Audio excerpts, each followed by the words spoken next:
Allô?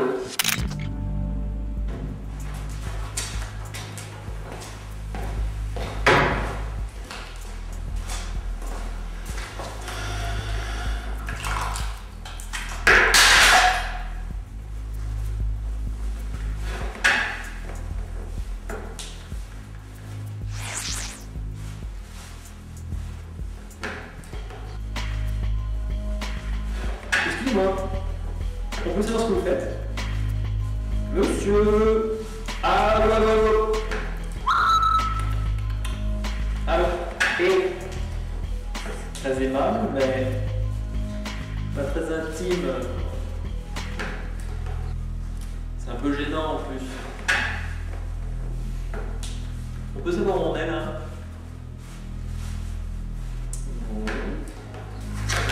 Ça très vite sans voyager de corps encore. Parce que l'inconvénient avec cette forme de voyage, c'est qu'on ne sait jamais sur qui on tombe. Alors là, apparemment, ce corps-là avait des goûts bizarres. J'ai changé, je ne sais pas si vous étiez en train de faire un truc, soit les sadomasochistes ou un truc comme ça, mais c'est. Comment vous expliquer? C'est difficile à comprendre peut-être, mais je ne suis plus la personne avec qui vous étiez en train de vous amuser. Allô, vous comprenez ce que je dis?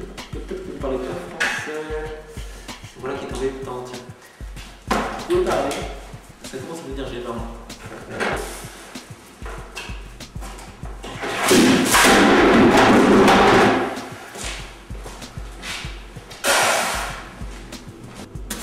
Il faudra savoir, vous me séchez ou vous m'arrosez?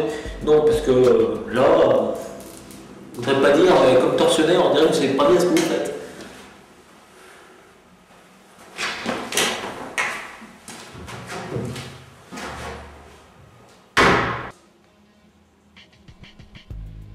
Eh ben c'est vraiment une journée de merde!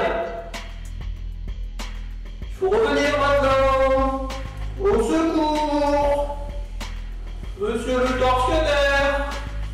Revenez s'il vous plaît! J'ai froid!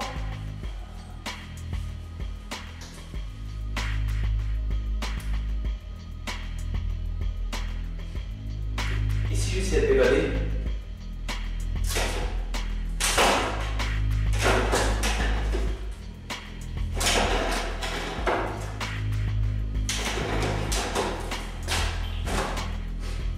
J'étais pas en train de m'évader.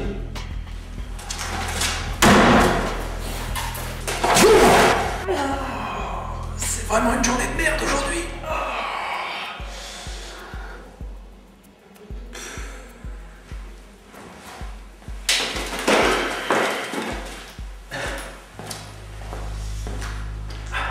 Vous partez déjà?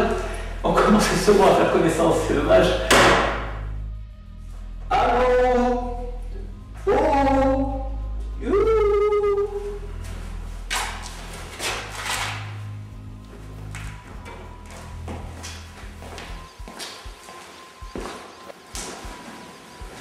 Tiens, comment ça?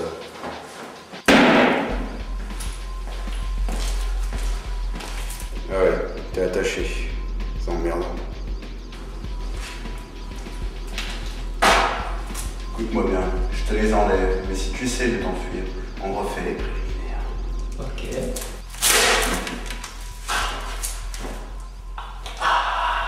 Merci.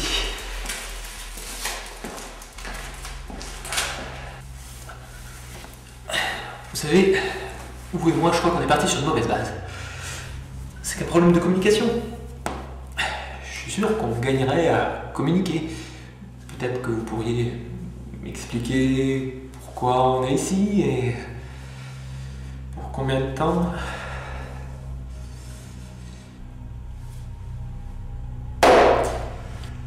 Ok. Assieds-toi, je t'explique.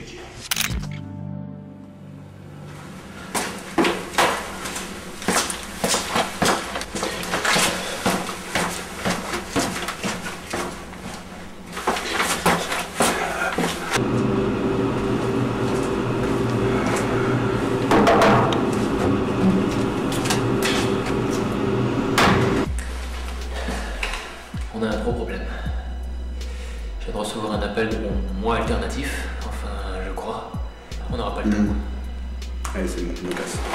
Non, attends, c'est hyper sérieux. Attends, excuse-moi, vieux, mais là c'est la fin du monde, j'ai d'autres trucs à foutre qu'écouter tes histoires de mots alternatifs. C'est sérieux, je peux empêcher la fin du monde. Ok, t'as 30 secondes pour me convaincre. Je viens de recevoir un appel de mon moi alternatif. Ah bah oui, parce que monsieur a un mot alternatif. Non mais arrête parce que sinon on va pas s'en sortir. Ok. Alors tu vois la fin du monde. En fait, c'est de la faute d'un type qui s'appelle Paul. Mais on peut l'arrêter. La fin du monde. Mais Paul aussi. En fait, il faut qu'on arrête Paul pour empêcher la fin du monde d'arriver. Logique. Mais pour ça, j'ai besoin de toi. Attends, toi tu veux sauver le monde alors que tu voulais le mettre à tes genoux? Oui, bon, mais c'est pas supposé être drôle parce que je vais mourir quand même pour ça. J'ai pas bien saisi pourquoi tu dois mourir. Écoute, essaie de comprendre. Il y a un type qui s'appelle Paul qui va provoquer la fin du monde. Il va aussi l'arrêter. Sauf qu'entre-temps, je vais mourir. Et donc, je pourrais pas devenir maître du monde. Il va donc falloir qu'on retarde la fin du monde. Pour ça, tu vas capturer Paul et tu vas le séquestrer. Attends, mais c'est qui ce Paul? Paul est une sorte de Docteur Who, plus maladroit, qui, comment dire, est en train de découdre le tissu du continuum spatio-temporel. En fait, grosso modo, le principe c'est que quand tu voyages dans le temps, tu changes l'histoire. Mais si trop de changements sont effectués et que certains paradoxes temporels surviennent, tu finis par déconstruire le tissu même de la réalité. Ouais, laisse tomber les explications pour Paul. Comment je le capture? Très bonne question. Tu vois cet appareil? À la base, je l'avais conçu pour voyager de dimension en réalité alternative. On va l'utiliser pour piéger Paul dans mon corps. En me tuant à l'aide de cet appareil, tu piégeras son âme à l'intérieur de mon corps. Tu n'auras plus ensuite qu'à le séquestrer pendant quelques heures.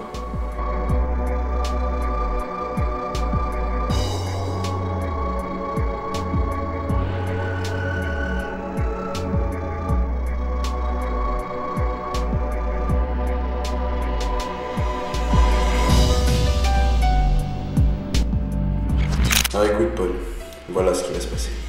À force de voyager dans le temps, dans l'espace, mais aussi de corps en corps, tu as créé des paradoxes temporels, modifiant ainsi la structure narrative du récit. Et donc si je comprends bien, aujourd'hui est un jour un peu spécial. Tu sais Paul, dans la vie d'un homme, il y a deux moments douloureux, la naissance et la mort. Je pense que t'es le seul homme que je connaisse en avoir eu trois. Bah, techniquement, le deuxième n'est pas encore arrivé, donc ça ne sera que le deuxième. Par contre, j'ai une mauvaise nouvelle. J'ai plus d'eau.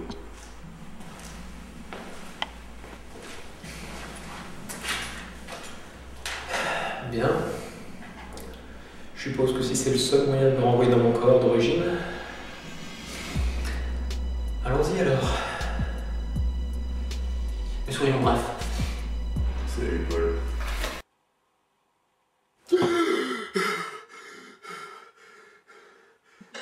Vous êtes enfin réveillé, jeune homme. Vous êtes un code de chantier. Non, Vous êtes Paul Bourrière. non plus. Alors vous êtes VLC Media Player. Non, encore moins. Je suis Adil Gunfire. Ce nom vous dit-il quelque chose? Bon allez, descendons dans le salon et prenons une collation. Nous n'avons pas une minute à perdre, j'ai beaucoup d'instructions à vous donner. Bien, allons-y.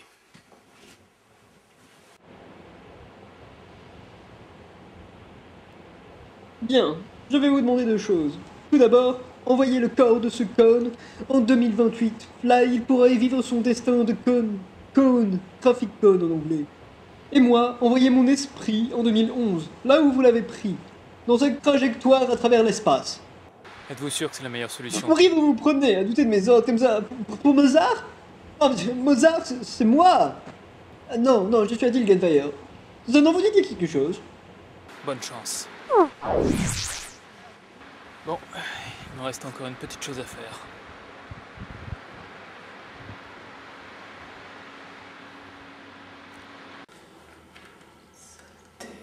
C'est presque au point.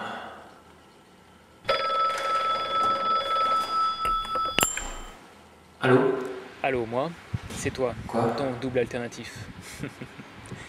Dis-moi, j'ai quelques petites choses à te dire concernant la fin du monde et un certain Paul. Oui, écoute bien tout ce que je vais te dire.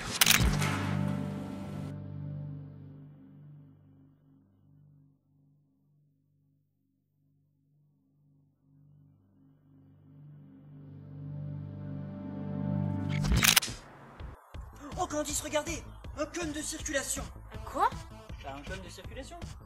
De quoi? Un cône. Trafic cône en anglais.